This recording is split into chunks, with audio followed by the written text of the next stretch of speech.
est fatigué. On est fatigué de ça dans ce quartier. Chez nous, on vole tous les jours comme ça. Même les chiens est là. On n'attend pas ça. Même si c'est ton enfant, livre ton enfant. Si tu vois que c'est mauvais, livre-le. Pour que tu t'en débarrasses. Mais les autres, ils ne livrent pas, ils coffrent. Qui est couché dans la nuit, on vient te forcer la porte. On arrête. On fait comment? Les gens qui ont attaqué Dokoti étaient fâchés du fait qu'un de leurs collègues ait été battu à mort et personne dans ce carrefour n'a bougé le petit doigt pour éviter une telle chose. Ils étaient armés de poignards, ils étaient bien équipés et avaient aussi des gourdins avec lesquels ils frappaient sur les gens. Pour ceux qui sont encore dans d'autres gangs, c'est pour leur dire que leur tour arrive et personne ne sera protégé. Douala, année 2020. Le soleil tape sur le bitume, les klaxons saturent l'air, les marchés débordent de vie. Mais dans l'ombre des échoppes et des immeubles décrépits, une rumeur circule. Une peur, discrète, insaisissable, qui rampe comme un serpent dans les ruelles. Ce n'est pas encore un phénomène, c'est juste un bruit. Une attaque isolée à Makea. Un vol brutal à Bonabéry. Un jeune blessé au marché Congo. On parle d'un groupe de garçons, pas plus de 10, armés de couteaux. Ils ont pris un téléphone, une montre, peut-être un peu d'argent. Rien d'exceptionnel dans une grande ville comme Douala. Rien qui n'alerte vraiment la police. Et pourtant, pour ceux qui l'ont vécu, c'est autre chose. Selon un témoignage recueilli à Ndokoti, ils étaient jeunes, mais on aurait dit des loups. Ils n'ont rien demandé, ils ont juste attaqué. Les premiers rapports arrivent par WhatsApp. Une vidéo granuleuse circule. On y voit des silhouettes courir dans la nuit, des cris, des bruits sourds, des insultes. On pense d'abord à un règlement de compte ou à une bagarre de quartier, mais ce n'est pas ça. Dans les jours suivants, d'autres vidéos arrivent. Même scène, même violence. Toujours des jeunes, parfois torse nu, parfois masqués, armés de machettes ou de gourdins. Ils attaquent en groupe, parfois 15, parfois 40. Ils ne ciblent pas les riches, ils prennent tout. Un étudiant à Deido témoigne. Ils m'ont vidé les poches, arraché mon téléphone, mon sandwich. C'est pas une blague. On les appelle alors les microbes. Le terme n'est pas né ici. Il vient d'Abidjan. Là-bas, il a déjà semé la terreur dans les quartiers populaires d'Abobo, d'Adjamé, de Yopougon. Et voilà que ce mot traverse les frontières comme une maladie.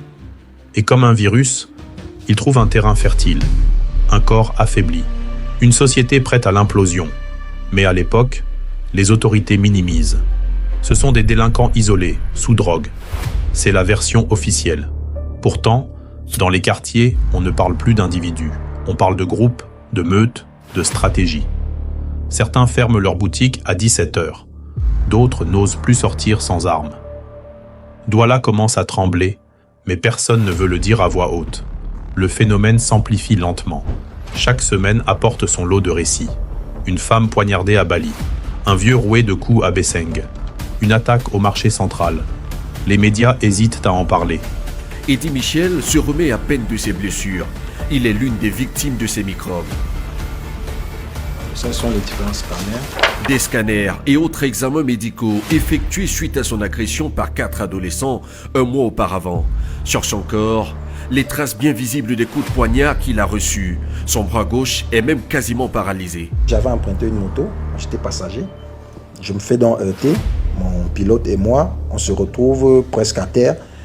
Subitement, je vois un groupe de garçons qui s'amène vers nous. Le premier sort son couteau, il me dit « Tu vas obéir tout de suite parce qu'à nous, on ne nous résiste pas. » Je dis « À vous les qui ?» Il me dit « Nous les microbes. » C'est comme ça que je réalise que je suis dans une embuscade et que c'est une agression. Sur les 4 coups de poignard reçus, c'est 3 qui m'ont été fatals.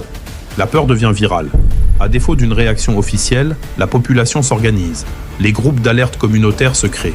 Des voisins commencent à faire des tours de garde. Des messages d'alerte sont diffusés toutes les nuits. Un quartier attaque, l'autre se barricade. Et pendant ce temps, les microbes, eux, changent de méthode. Ils testent, un quartier après l'autre. Ils observent la réaction. Si elle est molle, ils reviennent. Si elle est forte, ils fuient. Mais toujours, ils reviennent. La première fois, ils ont pris mon téléphone. La deuxième fois, ils sont entrés dans le bar. La troisième, ils ont blessé un client. Et la police, on ne l'a jamais vue, témoigne une gérante de bar au quartier Cité des Palmiers. La ville est coupée en deux, ceux qui savent et ceux qui refusent de savoir. Les autorités, elles, hésitent, trop gênant, trop explosif. Comment admettre qu'une génération entière est en train de muter, de devenir incontrôlable? En 2021, la rumeur devient certitude. À Makea, Bali, Ange Raphaël, les attaques sont désormais quotidiennes. La machette est devenue un objet courant. Les enfants apprennent à reconnaître leur son. Les adultes ferment les volets plus tôt. La ville change. Elle n'est plus une capitale économique. Elle devient un terrain de chasse. Et les chasseurs sont jeunes, affamés, enragés. Ils n'ont pas faim. Ils ont la rage. Une rage qu'on leur a laissée. Une rage qu'on a ignorée. Témoignage de Kawala, une militante politique. Des sociologues s'interrogent. Le mot microbe déshumanise. Il évacue la responsabilité. Il justifie la répression. Mais derrière le mot, il y a des corps, des visages, des histoires, des humiliations. Mon fils était doux. Il ne trouvait pas de boulot. Il est tombé dans la rue. Maintenant, il est mort, brûlé par la foule. Témoigne la mère d'un jeune lynché à Newbell. Fin 2021, une ligne rouge a été franchie. On ne parle plus d'agression. On parle de guerre, de guérilla urbaine. Et Douala devient le laboratoire d'un effondrement annoncé. Une société qui ne sait plus contenir sa jeunesse. Un État qui ne sait plus répondre. Une ville qui a accouché de sa propre terreur. Et ce n'était que le début.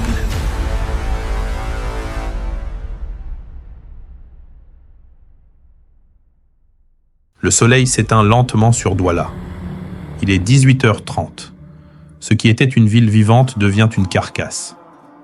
Les boutiques baissent leurs grilles. Les bars vident leurs verres à la hâte. Les enfants sont rappelés à l'intérieur. Les taxis pressent l'accélérateur.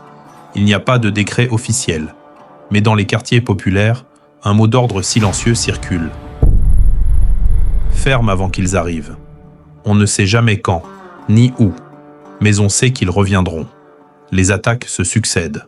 Bali, Bonapriso, Cité des Palmiers, Ndokoti, Congo, Ange Raphaël. Chaque nom de quartier devient un titre de tragédie. Les dates se confondent. Ce n'est plus un phénomène, c'est une habitude. Un cancer urbain. Ils ont déboulé comme un orage, une quarantaine, armée. Ils ont vidé les caisses, blessé 2 clients, fracassé la télé. Témoigne une gérante d'un bar attaquée à Bonapriso. Le 20 septembre 2024, quartier Bali. Il est 19h10. Le bar est rempli. Les conversations se croisent. Soudain, silence, puis panique. Des jeunes surgissent par les 2 entrées. Hache, machette, couteau. Ils n'ont pas plus de 25 ans. Certains, à peine 16, ils hurlent. Ils frappent. Ils ne cherchent pas à savoir qui est qui. Juste à terroriser. Un homme tente de résister. Il se prend un coup à la jambe. Il tombera. Il ne se relèvera plus. Un client rescapé expliquera. Ils l'ont laissé là, en sang. Puis ils ont continué, comme si c'était normal. Le 7 octobre, à la Cité des Palmiers, même scénario. Une attaque coordonnée. 4 personnes blessées. L'une risque une amputation. Le bar pillé, le vieux du quartier frappé pour un téléphone qu'il ne voulait pas céder. Des scènes qui se répètent, comme des copies carbone de l'horreur. Nous avions eu l'information qu'il y avait un groupe d'une trentaine d'individus. Ils étaient armés de machettes et de gourdins.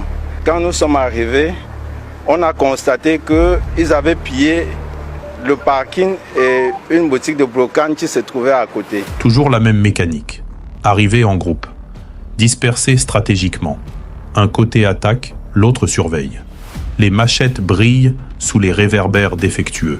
La peur brille dans les yeux des passants. Une habitante de Ndokoti révélera « J'ai vu une fille se faire traîner par les cheveux. Elle criait, mais personne ne bougeait. On était tétanisés. » Face à l'absence de réponse rapide des forces de sécurité, les habitants développent des réflexes de survie. Dès 18h, les quartiers s'éteignent. Pas de bruit. Pas de musique, pas de mouvement. Juste des battements de cœur qui attendent que la nuit passe. On appelle ça la psychose de 20 heures. C'est une horloge intérieure, un compte à rebours vers l'enfermement, vers l'angoisse. Dans certains quartiers, les rues sont désertes dès le crépuscule. Les volets se ferment comme des paupières lourdes. Les motos font peur. Le moindre bruit de pas devient suspect. Une veuve de 63 ans à Congo dit « Je vis au 2e étage. Chaque soir, j'éteins toutes les lumières. J'ai même enlevé les rideaux pour voir mieux dehors.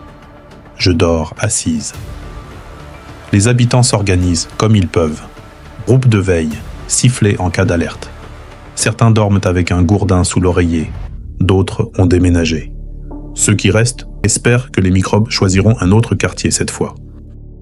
Pendant ce temps, les familles enterrent leurs morts, en silence, sans trop faire de bruit, par peur de représailles.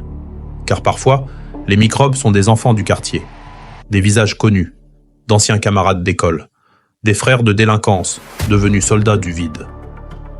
Une mère de famille à Ange-Raphaël affirme avoir reconnu un des microbes. Je l'ai reconnu. C'était le fils du menuisier. Il m'a regardé droit dans les yeux, puis il a volé ma montre. Les voisins se taisent. Ils ont vu. Mais ils ne diront rien. Par peur, par fatigue, ou parce qu'ils savent que même si la police les arrête, ils reviendront, souvent plus enragés. Les autorités, elles, communiquent. Conférences de presse, annonces de ratissage, arrestations symboliques. Je tiens à dire que, force restant à la loi, que les populations de la région du littoral en général et celles de Douala en particulier aient confiance aux forces de sécurité. Mais sur le terrain, le vide reste. La présence policière est sporadique. L'impunité, elle, est constante. Selon un jeune commerçant à Ndokoti, quand on appelle le 117, ça sonne. Mais personne ne décroche. Les microbes, eux, s'adaptent. Ils changent de zone, varient leur jour. Parfois même, ils envoient un éclaireur, pour tester, pour marquer leur territoire. Ce ne sont plus juste des voyous, ce sont des stratèges, des maîtres de la terreur urbaine. Et Douala, jadis capitale économique, devient une ville mutilée, une ville en état de siège, une ville qui ne vit plus, qui attend, qui prie, qui saigne. C'est des petits frères mal éduqués, parce qu'ils arrivent avec un effet de surprise, et c'est par rapport à l'effet de surprise qu'ils ont toujours opéré. Sur la quinzaine de microbes ciblés, 13 sont interpellés, mais le chef de gang court toujours. On ne vit plus à Douala, on survit, selon cette mère de 3 enfants à Bépanda. La nuit n'est plus la fin du jour, c'est le début de l'angoisse. Les rues ne sont plus des chemins, ce sont des pièges. Les maisons ne sont plus des refuges, ce sont des prisons de fortune. Et dans tout ça, un seul cri revient, comme un écho amer. Où est l'État ?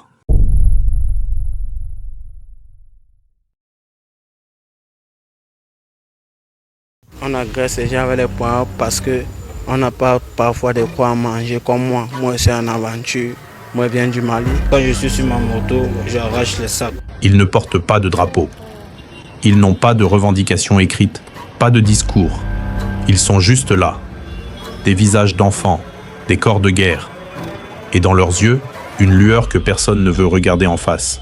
Celle d'une génération sacrifiée. Ils ont entre 13 et 25 ans. Ils ne vont plus à l'école.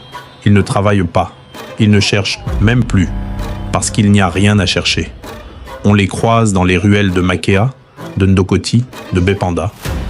Ils sont là, encoudés à un mur, un bâton à la main, le regard vide. Ils vivent sans horaire, sans loi, sans futur. Ils sont ce qu'on appelle les NEET.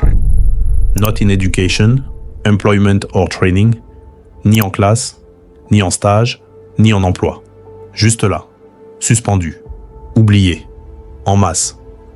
Mon petit frère a quitté l'école à 14 ans. Trop cher, trop dur. Il a traîné, puis il a disparu.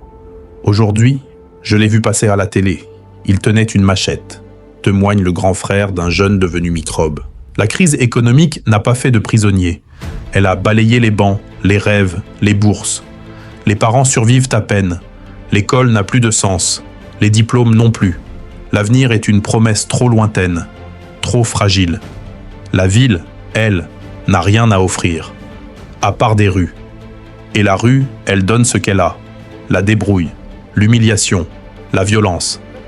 Un sac volé, un téléphone arraché, une paire de baskets échangées contre un repas. Un jour, puis recommencer. Dans les ghettos de Makea, les garçons se partagent en des pilules comme des bonbons. Tramadol, diazépam, cannabis roulé dans du papier journal et la fameuse Kadhafi. Une drogue bon marché, brûlante, aveuglante. Elle anesthésie la peur. Elle donne du courage, ou l'illusion du courage. Quant à ça dans le sang, tu sens plus rien. Ni la peur, ni la douleur, ni la vie. Explique un jeune ancien microbe de 19 ans. La scène est banale, une cour sale, un vieux matelas dans un coin, un jeune torse nu, les yeux rouges, la peau brillante de sueur, une lame dans la main. Il ne tremble pas. Il attend. Il n'a pas de mission, juste une envie de frapper, de montrer qu'il existe. Les microbes ne sont pas une bande organisée comme dans les films. Ils sont désorganisés, fluides, spontanés. Mais ils se retrouvent autour d'un code non écrit. Tu prends ce que tu peux. Tu frappes si on résiste. Tu fuis si ça chauffe. Ils s'inspirent de ce qu'ils voient, des séries sur Netflix, des clips de rap violents, des vidéos TikTok qui glorifient la force brute. Ils voient les gangs américains, brésiliens, ivoiriens. Ils veulent leur part de respect, de peur, de pouvoir. Selon un témoin anonyme, un gars du quartier, il s'appelait Junior. Il postait ses machettes sur Insta. Les filles le suivaient. Les petits voulaient être comme lui.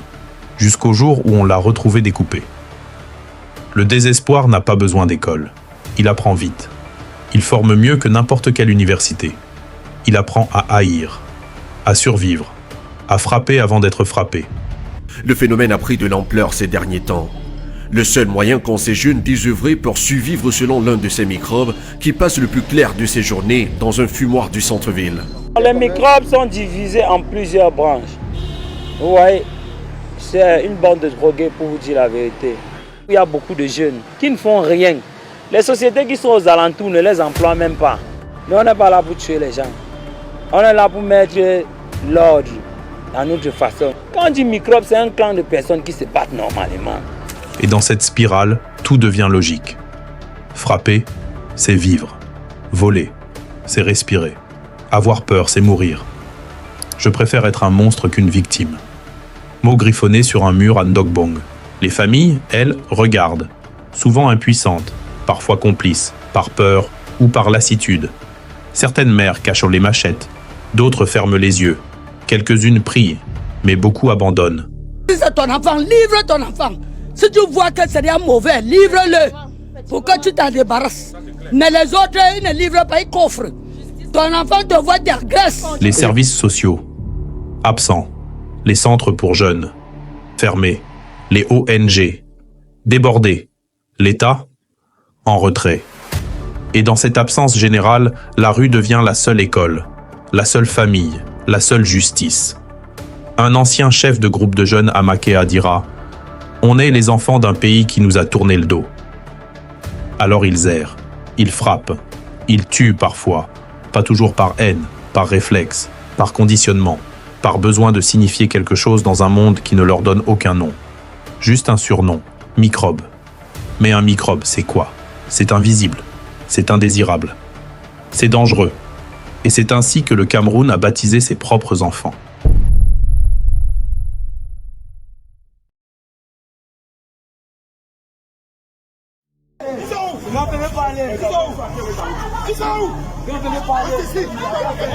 À force de subir, les habitants de Douala ont changé de visage. De victimes, ils sont devenus juges, puis bourreaux. Et ce basculement s'est fait en silence, sans loi, sans code, juste avec la colère. Une colère qui a remplacé la peur. Les groupes de veille se sont formés spontanément. À Makea, Ndokoti, Congo, Bonaberi. Chaque quartier a son comité, ses hommes de la nuit. Jeunes, anciens, parfois des femmes aussi. Armés de gourdins, de barres de fer, de battes artisanales. Des armes bruyantes, vulnérables, mais pleines de rage. Un membre d'un groupe de veille à Deido explique « On n'a pas la force, mais on a la haine. Et ça suffit pour en attraper un. Au début, ils ne faisaient qu'observer, donner l'alerte. Puis ils ont commencé à poursuivre, à capturer et à frapper. Jusqu'à ce que le silence remplace les cris.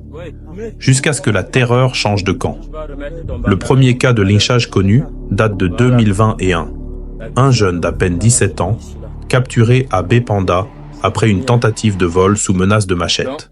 Il a été attaché, battu, arrosé d'essence et brûlé vif, devant une foule, devant des enfants, devant des caméras. Un commerçant témoin à Makea explique la voix pleine de tristesse. Il criait, mais personne ne s'est avancé. Il n'y avait plus d'innocents, juste une foule.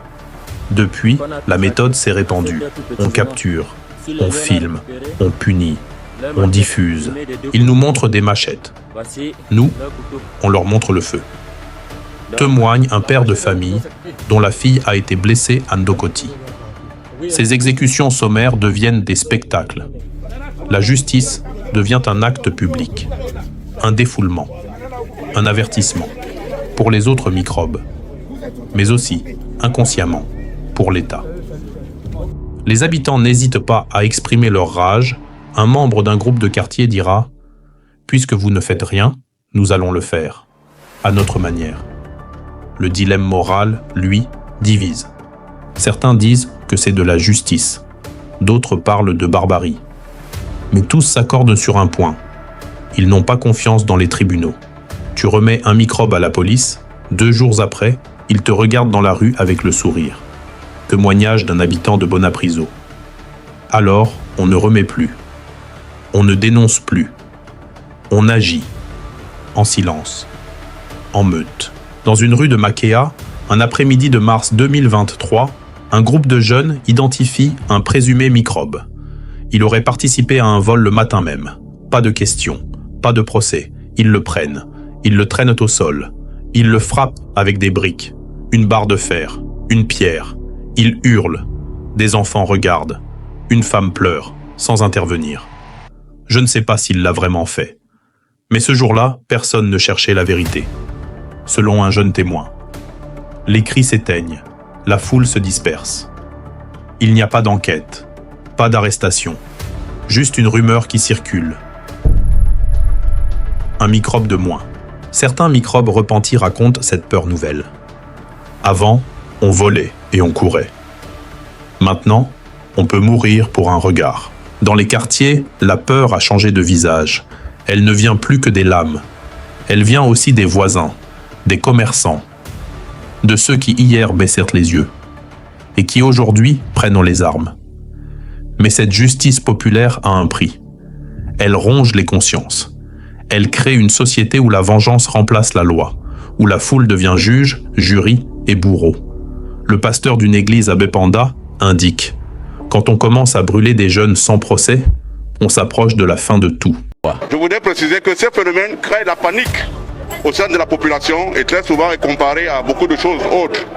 Donc que la population comprenne que la justice n'est pas dans la rue. Rapprochez-vous des unités de gendarmerie et de police pour qu'une enquête soit ouverte relativement à vos plaintes. Vous tombez sous le coup de l'infraction lorsque vous rendez justice, on vous défère et vous avez cherché des arguments pour vous défendre au niveau du parquet. Et pendant que les autorités condamnent timidement les lynchages, elles restent souvent absentes. Ou bien elles laissent faire, comme si cela leur convenait. Un policier sous anonymat n'hésite même pas à dire « moins de microbes ». C'est bon pour les chiffres. Alors, les rues continuent de juger, de frapper, de brûler. La machette appelle le feu appelle la haine. Et personne ne compte les morts.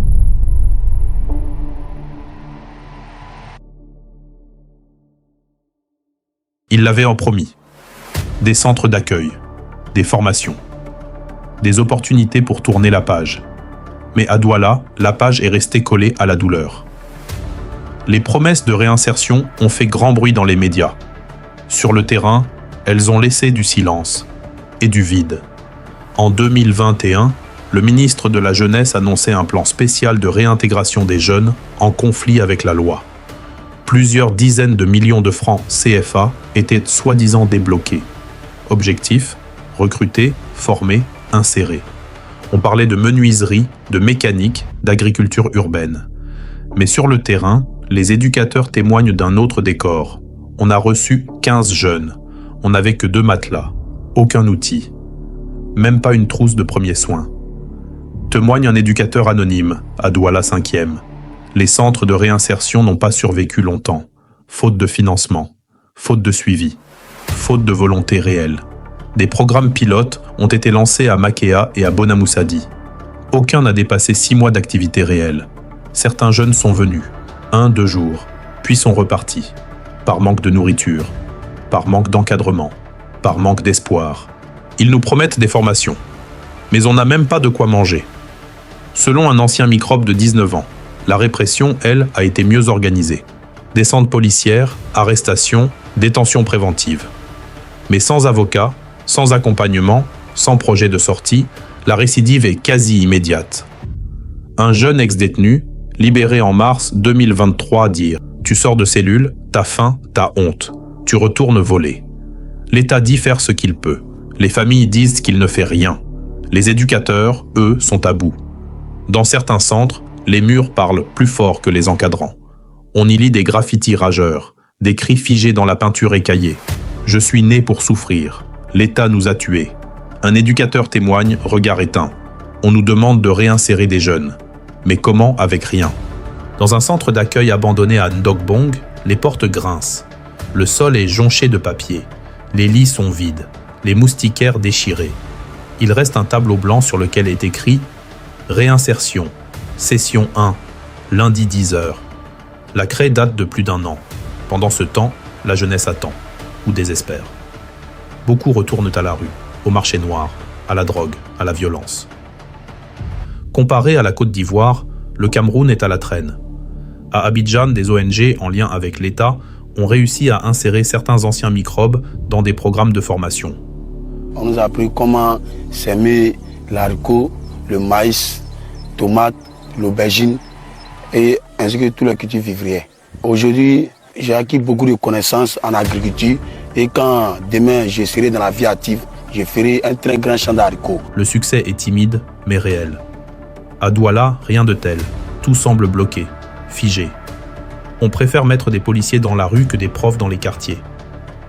Selon un enseignant en mission bénévole à Douala, la plaie est ouverte.